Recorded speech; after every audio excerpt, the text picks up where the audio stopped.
Hello, today I will guide you on how to sync your settings and preferences across all Windows 11 devices. This helps keep your preferences consistent when signing into multiple devices using the same Microsoft account. Let's get started. Step 1, open Settings and access accounts. So open the Start menu, type Settings, and press Enter to open it. Then select Accounts from the left panel. Step 2, enable Windows Backup and Sync Preferences.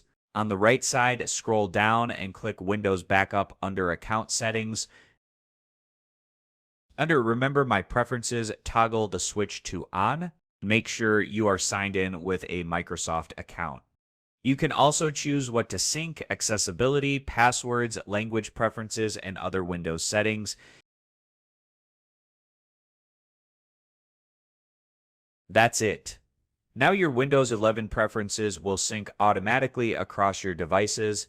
I hope this tutorial was helpful. If it was, feel free to subscribe and like the video. Thanks for watching, and I'll see you in the next tutorial. Goodbye.